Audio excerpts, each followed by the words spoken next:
સ્વાભાવિક વસ્તુ છે કે પ્રી મોન્સૂનની કામગીરીમાં જે મહત્ત્વનું કામ છે એ નડિયાદ કમરા કાચનું છે અને આ મુખ્ય સિટીનો કાચ છે. એટલે બાસુદીવાળા સ્કૂલથી તો છેક માહિતી ભવન થઈ અને ટેકનિકલ સ્કૂલ એટલે મહિલા આર્ટ્સ કોલેજ સુધીનો આખો કાચ બની રહ્યો છે. હવે આમાં કામ જે છે આખું મેં હમણાં આપણે વિઝિટ કરી બધે ને તમે જોયું તબક્કાવાર થઈ રહ્યું છે. અત્યારે સ્ટેચ્યુ આગળનું જે કામ હતું એ પોર્શન તોડી અને જે અંદરથી સિલ્ટિંગ અને માટી એ જે નીકળી છે એનો ઢગલો તમે જોયો એ તો કંઈક પા ભાગે નથી, પણ એનાથી પણ વધારે જે સિલ્ટિંગ ને માટી અંદરથી નીકળી છે એ ડમ્પિંગ યાર્ડ ઉપર ડમ્પ કરેલું છે. એટલે લગભગ હું અત્યારે કહું તો 300થી વધારે લગભગ ટ્રક અત્યારે તમે જોયું જ અહીં ટ્રકો ઊભી જ છે એ સિલ્ટિંગ કાઢી રહ્યું છે અને સિલ્ટિંગ કાઢવાનું કામ ચાલુ જ છે. આ બધી આમ તો ટેકનિકલ બાબતો છે. આપણે ટેકનિકલ સ્કૂલ મહિલા આર્ટ્સ કોલેજે જઈ આવ્યા, જ્યાં આગળ ગરનારાનું કામ ચાલે છે એટલે ઓવરબ્રિજ બનાવવા માટેનું, અને એ ઓવરબ્રિજ મહિલા આર્ટ્સ કોલેજમાં જવા માટેનો ઓવરબ્રિજ બની રહ્યો છે. એટલે એ જગ્યાએ પણ થોડુંક ડાયવર્ઝન પાણીનું આપવું પડ્યું છે અને એના કારણે પણ થોડું પાણી રોકાય છે. અને બીજું જે મહત્ત્વનું છે એ સિલ્ટિંગના કારણે. તો સિલ્ટિંગ સાફ કરતાં કરતાં અત્યારે આમ તો પોલીસ લાઇન સુધી પહોંચી ગયા છે આપણે, અને પોલીસ લાઇનથી આગળનું કામ ચાલુ જ છે.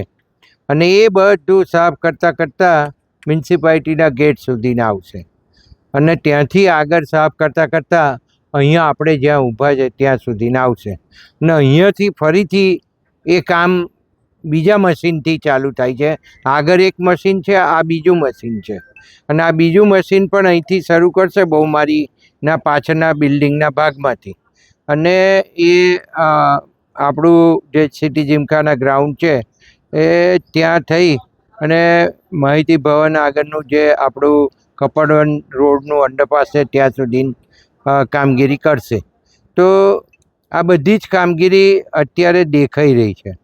તમે માહિતી ભવન પાસે પણ જોયું કે સ્લેબ જે માર્યા છે અને કાચ જે બની રહ્યો છે એ કેટલો ઊંડો અને કેટલો મોટો કેટલો પહોળો છે એ તમે જોયું ત્યાં આગળ.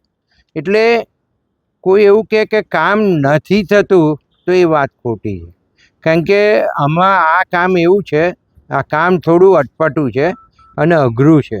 આ કામ એટલું સહેલું કામ નથી, અને આ કામ પાણીમાં રહીને કરે છે એ લોકો. એટલે પાણીને ડાયવર્ટ કરી અને પછી બનાવતા જાય છે.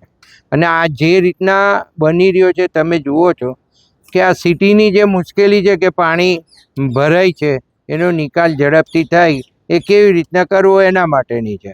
અને આ લોકોએ જે ડિઝાઇન આખી બનાવી છે એ ડિઝાઇન એવી બનાવી છે કે કઈ જગ્યાએ કેટલું નીચું હોવું જોઈએ એનું બોટમ લેવલ, એ પ્રમાણેની આખી ડિઝાઇનો છે. એટલે જ્યાં સુધી એ બોટમ લેવલ ના આવે ત્યાં સુધી એને નીચે ખોદવું પડે કે એને નીચે કામ કરવું પડે. એટલે સ્વાભાવિક છે કે ટાઈમ લાગે. એટલે કોઈને એવું થાય કે સ્ટેચ્યુ પાસે ખોદીને મૂકી રાખ્યું, પણ ત્યાંથી પણ હજુ બધું કાઢવાનું બાકી છે. અને જેમ જેમ પાણી ડાયવર્ટ થઈને આપણે સાઈડમાં થઈને બીજે કરીશું એમ આ લોકો સ્લેબ કરતા જશે. પણ આ ખૂબ લાંબો સમય ચાલે એવું કામ છે, પણ કામ અગત્યનું છે. આ કામ નડિયાદની પ્રજા માટેનું છે, કોઈ 5 વેપારીઓ માટેનું આ કામ ન હોય.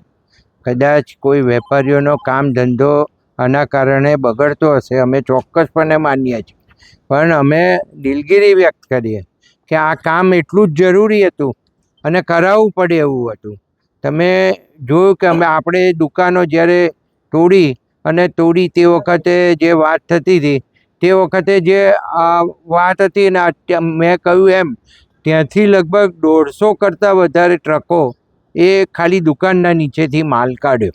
એટલે આ સિલ્ટિંગ એટલું બધું છે, એ સિલ્ટિંગ કાઢી અને એનું જે બોટમ લેવલ આવવું જોઈએ એ કન્ટુર સર્વે પ્રમાણે, કન્ટુર સર્વે કહું છું, એ કન્ટુર સર્વે પ્રમાણે આવે ને ત્યાં સુધીના કામ કરવું પડશે. એટલે આ અઘરું કામ છે. પ્રજાને વિનંતી કરું કે આ નડિયાદ માટેનું કામ છે. અગાઉના જે પેઢી છે એને મુશ્કેલીઓ ના પડે એના માટે થઈને કામ માન્ય મુખ્યમંત્રી શ્રી ભૂપેન્દ્રભાઈ પટેલ સાહેબને આપણે ખૂબ વિનંતી કરી અને એમણે આ કામ આપણને મંજૂર કરી આપ્યું. હું આભાર માનું એમનો કે આ કામ થવાથી મને ચોક્કસપણે ખાતરી છે અને મને વિશ્વાસ છે જે મહારાજ ઉપર, અને આ કામ 100% સંપૂર્ણ રીતે સક્સેસ થશે એવું માની રહ્યો છું. અને બીજું જે અંદર આવતા પાણીનું છે, એ પાણી એ અને ઘણા વર્ષો થઈ ગયા છે આ સ્લેબ ડ્રેનને. એટલે ક્યાં કંઈ શું જોડાયું, એ ક્યારે જોડાયું એ કોઈને ખબર નથી. કોઈ એન્જિનિયરને નથી ખબર, નથી અમને લોકોને ખબર. અમે જ્યારથી આવ્યા ત્યારથી મ્યુનિસિપાલિટીમાં ત્યારથી અમને ખબર નથી કે અંદર શું છે, અને આ જ્યારે ખોલ્યું ત્યારે આ બધી ખબર પડી. એ હકીકત છે. એટલે પ્રજામાં સહકાર આપે. અને મેં એ ડ્રેનેજના ઇજનેરોને અને કમિશનરને કહ્યું છે કે ડ્રેનેજનું પાણી જ્યાં જ્યાંથી આવતું હોય ત્યાંથી બંધ કરી દેવું અને એને કમ્પ્લીટ ડ્રેનેજ લાઇનની અંદર કન્વર્ટ કરવું. થોડા દિવસોમાં વરસાદ પડશે તો પાણીનો નિકાલ શહેરમાં કેવી રીતે કરવામાં આવશે? એટલા માટે જેટલું બને એટલું ઝડપથી કામ કરીએ છીએ. અને તમને જેટલી જગ્યાએ લઈ ગયો, જેટલા ઓબ્સ્ટ્રેકલ છે એ બધા જ ઓબ્સ્ટ્રેકલ તમને બતાવી દીધા છે. અને એ બધે જ જુદી જુદી મશીનરીઓથી કામ ચાલુ છે. અને આજે કાંસ વિભાગ પણ આવી ગયું છે. અને કાંસ વિભાગ જે શેરડી નદીથી તે માહિતી ખાતા સુધીનું કામ એને કરવાનું છે. તો એ પણ કાલથી મશીનરી ઉતારી અને જે ટેકનિકલ સ્કૂલ મહિલા આર્ટ્સ કોલેજ પાસે જે દબાણ છે એ બધું દબાણ કાઢી નાખશે. અને ત્યાં બ્રિજ બનાવવાનું કામ છે એ 3-4 દિવસની અંદર ભરીને પૂરું થઈ જાય, એ પણ એ લોકો આપણા ડિપાર્ટમેન્ટે તૈયારી કરી લીધી છે. એવું કહેવામાં આવે છે કોર્પોરેશન વધારે મશીનરી કેમ લગાવીને વહેલી તકે કામ પૂરું નથી? હવે મેં એ ટેકનિકલ બાબત સમજાવી, તમે આમાં સમજો. આ કોઈ વસ્તુ તોડી પાડી અને ભરવાની વાત હોય એ વસ્તુ આખી જુદી છે. આ નીચેથી તમારે માલ કાઢવાનો છે, નીચે સ્લેબ ડ્રેનમાંથી માલ કાઢો. આટલું મોટું મશીન છે. આ મશીનને ઊભા રહેવાની જગ્યા જોઈએ, એની બાજુમાં ટ્રક હોવી જોઈએ. એ ટ્રકમાં એ માલ નાખવો પડે, કારણ કે માલ ત્યાંનો ત્યાં રખાય નહીં. એટલે ટ્રકમાં નાખે અને ટ્રક બહાર લઈને નીકળે એ બધી જગ્યાઓ હોવી જોઈએ. અને એ પોસિબિલિટી હોય તો જ એટલી મશીનરી લગાવી શકાય.